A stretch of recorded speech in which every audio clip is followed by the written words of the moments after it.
Hello guys, I'm Futureal. I stream 5 days a week or on twitch.tv/Futureal, and in this video we're coming back from the Diablo 2 Resurrected 2.4 PTR servers.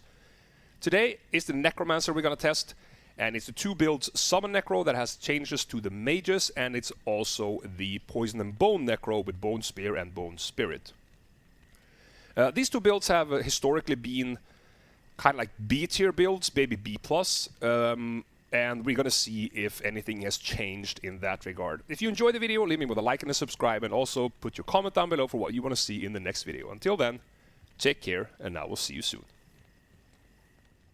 Alright guys, we have entered the zoo. As you can see, this is how a fully decked summoning necro is gonna look like. You can even have revives on top of this. So if you like to have a lot of company when you're playing, definitely check this character out. There are a few ways to build Summoning Necromancer. Some of them are flavor, and some of them will be economy based. I have built quite an expensive Summon Necro because I want to see how it works in the end game. And let's start off with the Mercenary. He's using the standard setup for a caster. I will try to explain to you why. So Infinity, Andes, and Fortitude. And there are 2 ways of either playing this. You can go with Doom here. No, not Doom. Pride. We have a Pride over here. But I think that the majority of people that play this build play it as a combination between summons and the madness that is Corpse Explosion. If you are to play this as a pure summoner without Corpse Explosion, I feel like it's an inferior build, and in that case you would want to play Pride. But if you do play it as kind of like a combo build with the Corpse Explosion, I think the negative defense you get from Conviction and the increased damage on the fire damage part of Corpse Explosion you get here, because we will be playing with amplified damage. So you boost both the physical and the fire damage. I think that is the best way of doing it. So we are going to play a little bit with this character. I do think it's going to be very similar to what it was before, because the even if they have increased the attack damage of the mages, or giving them like a piercing attack or something, it doesn't really matter too much, because it's the attack speed that's the problem. The targets, they move around, and you basically end up shooting your spell into the forest. But that being said, we have these 16 skeletons, 16 mages. We have 1 Insight Iron Golem. So we can take a quick look at the build here. We have 1 point in Summon Resist and Golem Mastery, 1 point in Iron Golem. Max Skeleton Mastery, Raise Skeleton and Mage, 1 point in Revive. Max Corpse Explosion for Radius. 1 Bone Armor, 1 Bone Wall. This is because you get more shield from the synergy here than you do for an extra point here. And then on Curse we have maxed Amplified Damage from the Radius, or for the Radius, I mean. The gear, you have already seen the Mercenary. Call to Arms, Spirit of course on the main hand. We are playing Beast for the Fanaticism aura with another Spirit. We have Maros, Shaco, Enigma, Mage Fist for the fire damage on the Corpse Explosion, 2 skill rings, Arachnid Smash, we have some Tri-Res boots, some Magic Find Res, and we have some skillers with Torch Annie and Geeds. So let's jump into the cow level, and let's murder us some beef.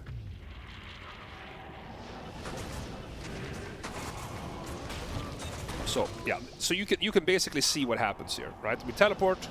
Let me just not get mana burned. We teleport around. Let's try to herd some of these together. You cast Amplify. You wait for the first corpse, and then you just delete the screen. I'm not even joking. That's how you play it. Herd these together. Amp. Blow them up. They're dead. Okay, so on players 1, this is a joke.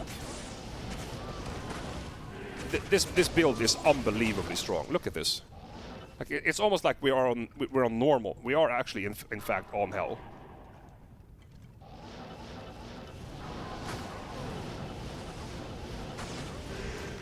First corpse, plonk, everything's dead.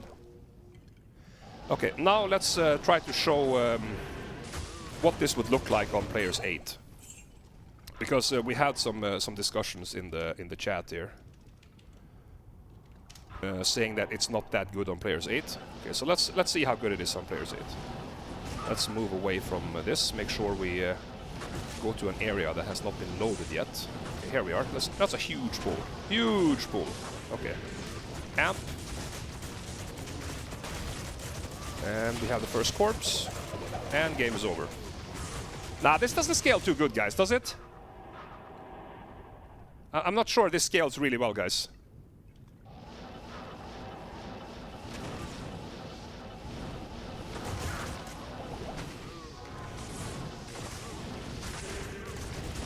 The only thing you need is the first corpse.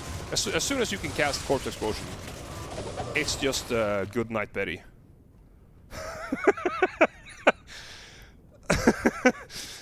Yeah, it's an extraordinary build, actually. The only thing that takes a minute is getting that first corpse, and then it's you just delete everything. It's an extremely strong build. And I just feel like it doesn't really matter too much where you would farm. It's one of the strengths with this build, and I think also that's probably why I'm not gonna do a super long video with the Summon Necro, because we have a very strong mercenary, right? We have an Infinity Cryptic Axe, which is the strongest base when you're playing at 35 attack speed for a mercenary with Fortitude. Super strong mercenary, right? We have an Insight Golem that basically is going to give us eternal mana. We have 16 meat shields. No, I guess we have 16 damage dealers and 16 meat shields. And they do supply some magic damage.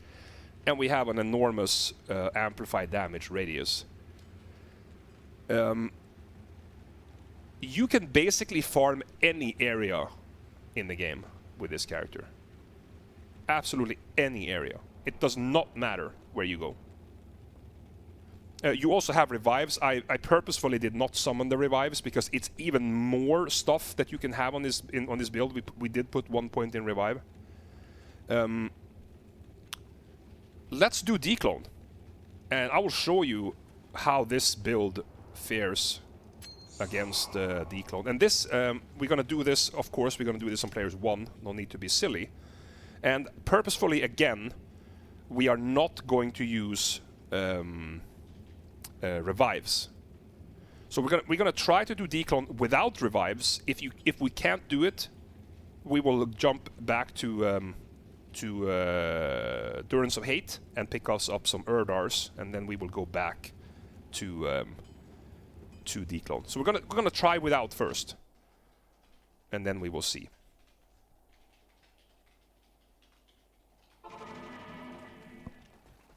Afternoon.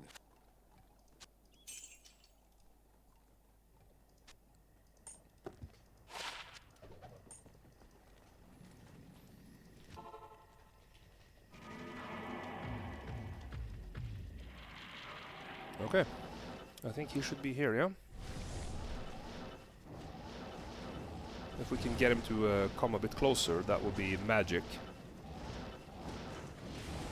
Ah, maybe not. Okay, there we go.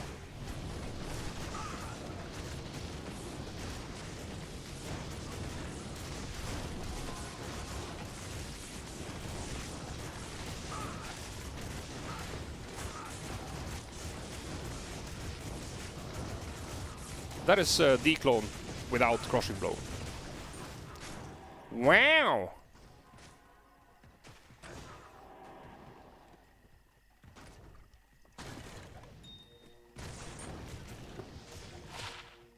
Crappy on Nihilus, though, on the other hand. So yeah, this build is very, very, very strong. The only kind of like limitation you have on this build is the time it takes to get the first corpse, so you can click Corpse Explosion. You could Decrepify. He would be a bit slower, of course, You could life tap, but then you basically cut your damage in half, Paul. So this is a super strong build.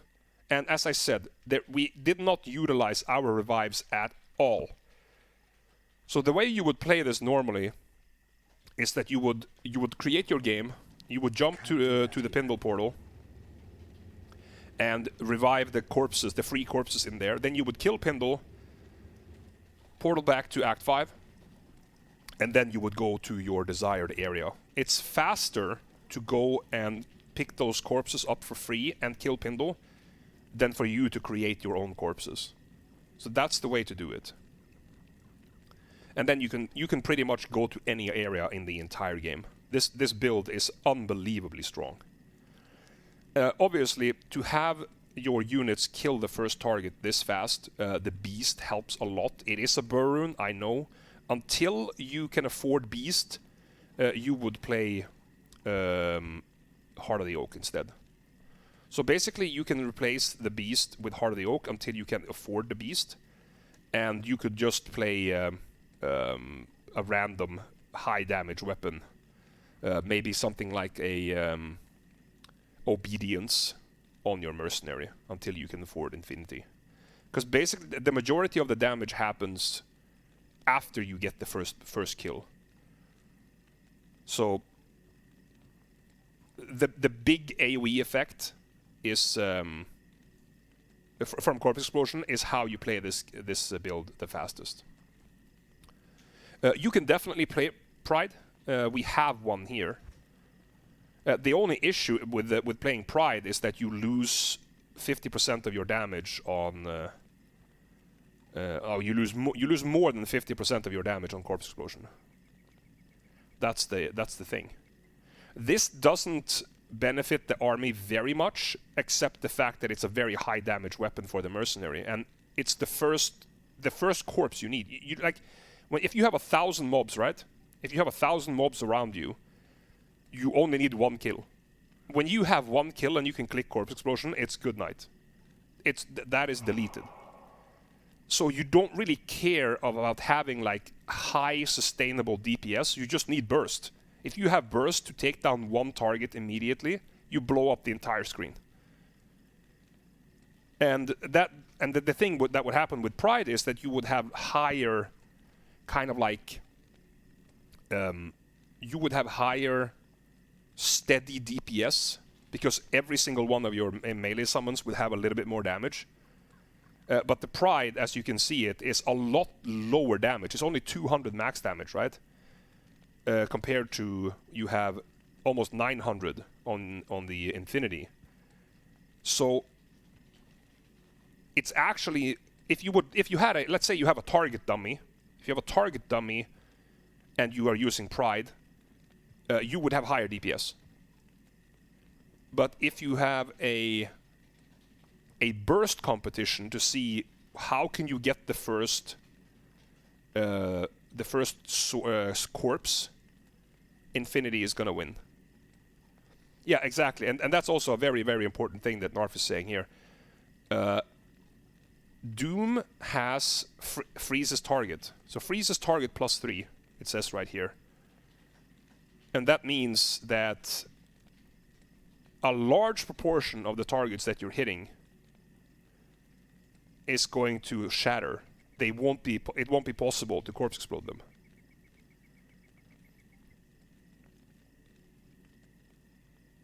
You're misunderstanding. No one cares.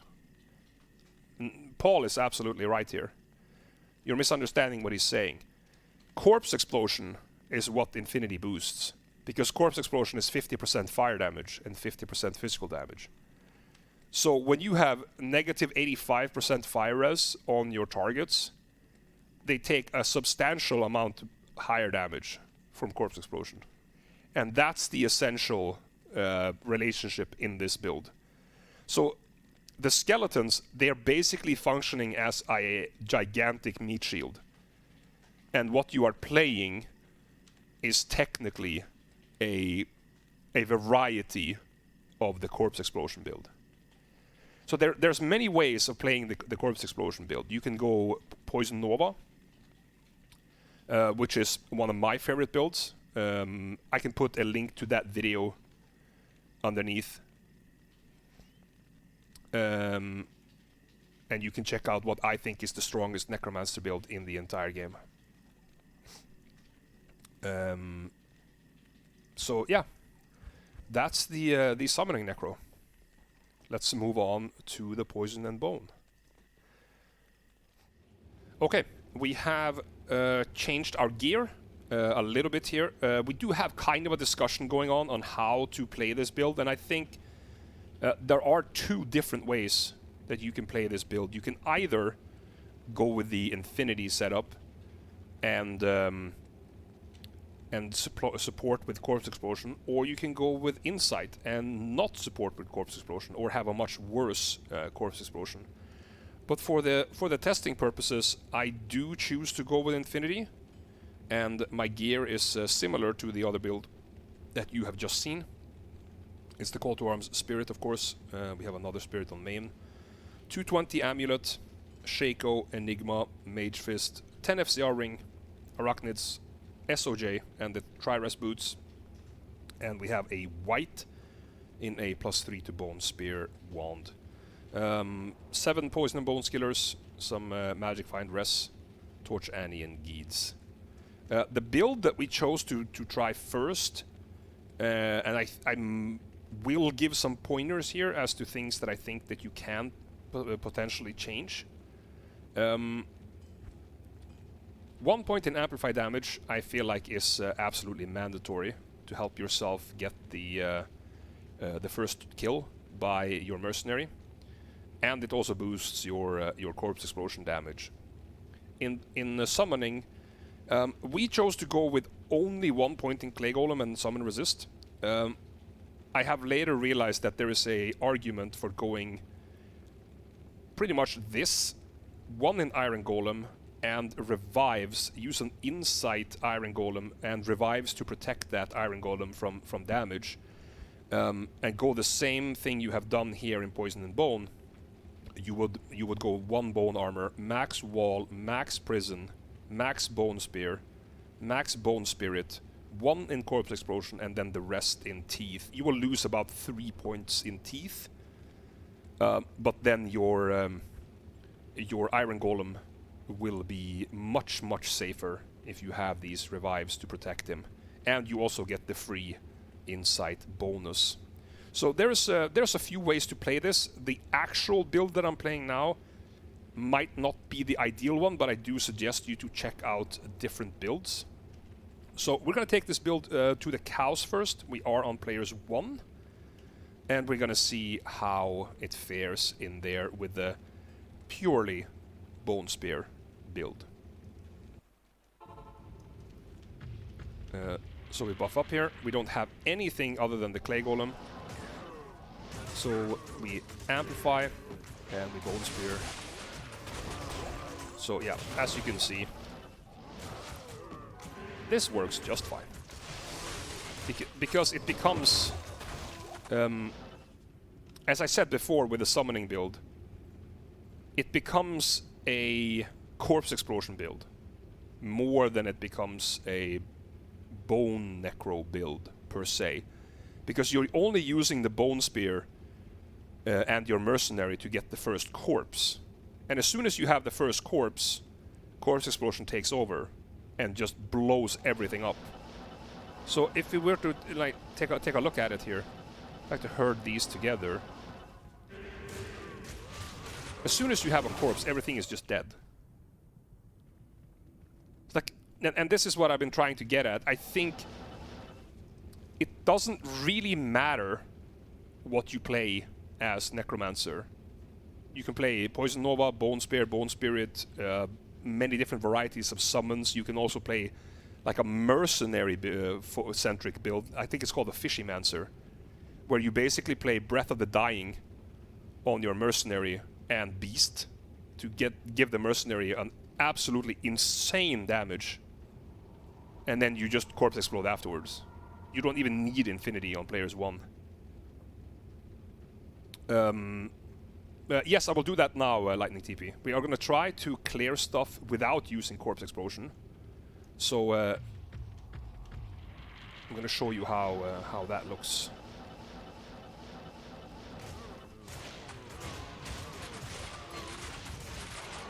So because there is no AoE on Bone Spear, there's just Penetrate. You can see how long it takes. And keep in mind that this is on players 1. If I were to put this on players 8 now, and we go on the other side of the map, I actually don't know if this build is gonna be capable of taking down players 8 cows. Like look at the damage.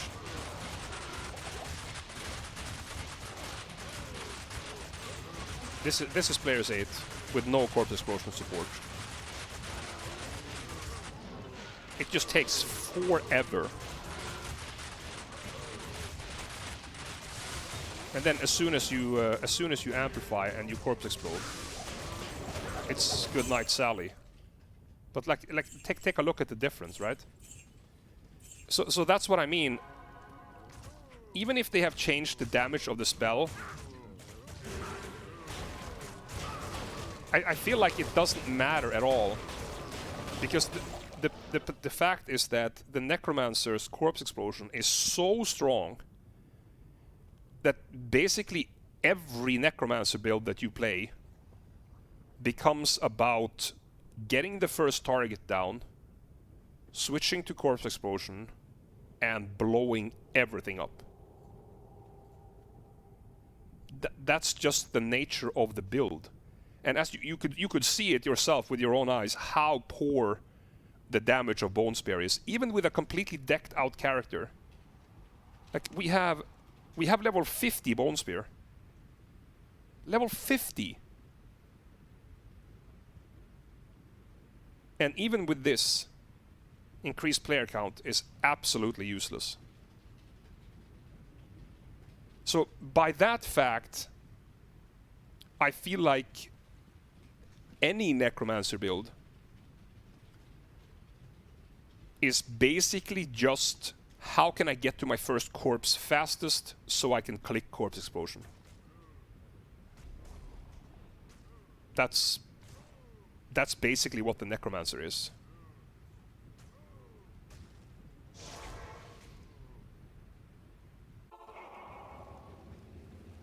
And for me,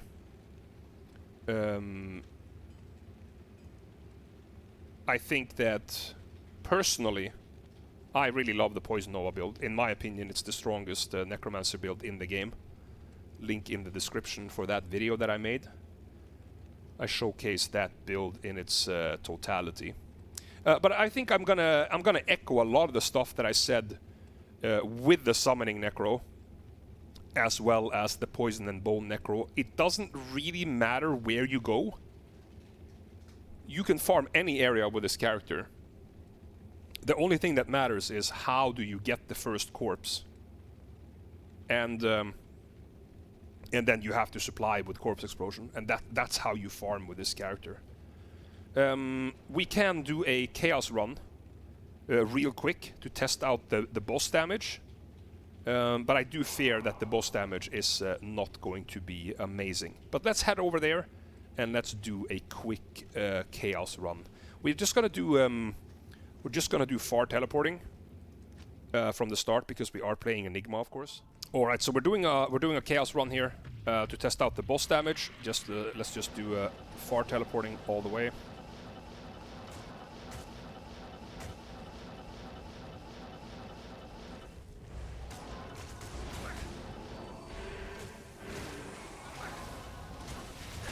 There we go. Quick and easy. Roll those up.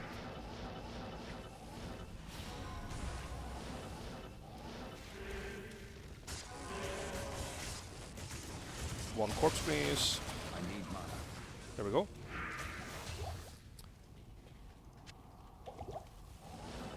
So on players 1, this character is obviously really strong, yeah.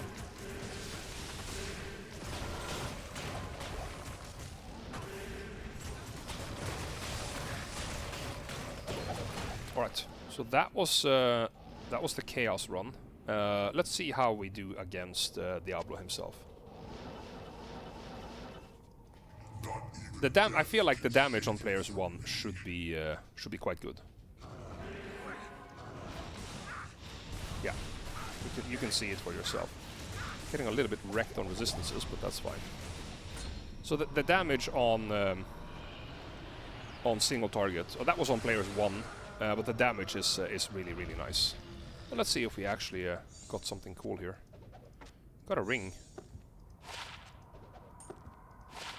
Carrion Wind. Yeah. Could have been worse. But as I said, I'm gonna repeat what I was saying before. The Necromancer to me is always going to be a race to get the first corpse, so that you can click Corpse Explosion. Corpse Explosion is just too strong. How you want to get there is up to you. You can play summons, you can play revives, you can play poison and bone, like Bone Spear and Bone Spirit that I am showcasing right now. You can play Poison Nova. We have that down here. Very nice build. So the Necromancer is potentially, when you have reasonable gear, potentially the character that can clear the most areas in the game. He can kill anything. Absolutely anything. Because he's so diverse. So, for me, absolutely check out the Mercenary. It's one of my favorite characters in the entire game. Particularly the Poison Nova Necromancer is my favorite build. But find your build, the one that you like for the Necromancer, and click that Corpse Explosion button. It's gonna make you much more efficient when you're farming. So that's gonna be it for the Necromancer video, guys. Thank you so much for watching. I hope you enjoyed the video, and until the next time, take care, and I will see you soon.